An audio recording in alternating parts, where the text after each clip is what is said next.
Dictation शुरू होगी 5 second बाद। 5, 4, 3, 2, 1 स्टार्ट। आजकल सारी चर्चा मेज के इर्द गिर्द ही घूमती नज़र आती है। सवाल उठाया जा रहा है कि जिस भारत ने अपनी वैश्विक आकांक्षाओं को कभी नहीं छिपाया, वह तब वहाँ क्यों मौजूद नहीं है जब पूरी दुनिया एक बेहद नाजुक दूरी पर टिकी हुई है। यह उन लोगों का विलाप नहीं है जिनका दिल भारत के वैश्विक पटल से बाहर हो जाने के विचार से टूट गया है। शिकायतें उन लोगों की ओर से आती हैं जिन्होंने निराशा फैलाने को ही अपना धर्म बना लिया है। दुनिया तानाशाहों और आयातुल्लाओं, खुद को सबसे बड़ा समझने वालों और सनकी राष्ट्रवादियों की सबसे बुरी प्रवृत्तियों के बोझ तले दबी हुई है।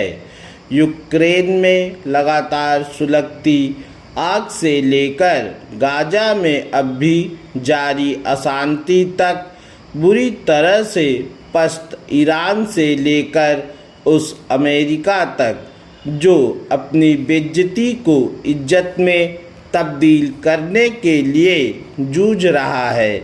यह साफ जाहिर है कि दुनिया के सबसे ऊंचे मंच पर भी कोई स्थायी समाधान नहीं मिल पा रहा है और भारत जैसे देश के पास भी देने के लिए कोई खास समझदारी नहीं बची है। कम से कम कुछ लोग तो बड़े मज़े लेकर यही कहते हैं। इसी सोच के तहत उसे ऐसे देश की तरह चित्रित किया जा रहा है जो कभी वैश्विक निर्णयों की ऊंची मेज पर बैठने का दावेदार था, लेकिन अब वहां से फिसलता हुआ दिखाई दे रहा है। इसके पीछे सत्ताधारी विचारधारा की संकीर्णता और इसकी विदेश नीति की नैतिक सीमाओं का संयुक्त प्रभाव जैसे तर्क बताए जा रहे हैं। इस चित्र का अंतिम स्ट्रोक एक अस्वीकृति है कि भारत वैश्विक नज़रों से ओझल हो चुका है। ऊपर दी गई आलोचना को गलत नियत से देखने से पहले हमें ऊंची मेज के बैठे दिग्गजों और उनकी वैचारिक बनावट पर गौर करना होगा।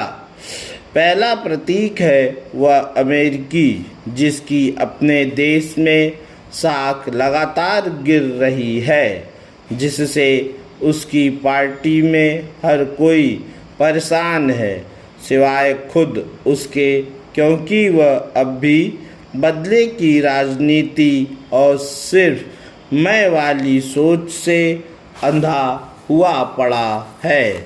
वॉल स्ट्रीट जर्नल जैसे मुख्यधारा के एक रूढ़िवादी अखबार ने भी यह निष्कर्ष निकाला है कि डोनाल्ड ट्रंप शासन की राह से भटक गए हैं, अपनी ही पार्टी में लगातार अलग थलग पड़ते जा रहे हैं, अनैतिक वित्तीय सौदों से बेपरवाह एक बुरे युद्ध की मार झेल रहे ट्रंप जैसे जैसे मध्यावधि चुनावों के झटके की ओर बढ़ रहे हैं, वह इससे अनजान है कि उनकी उपलब्धियां, जो वैसे भी बहुत कम हैं, किस तरह उनके अपने चारित्रिक दोषों के कारण लगातार बेअसर होती जा रही हैं।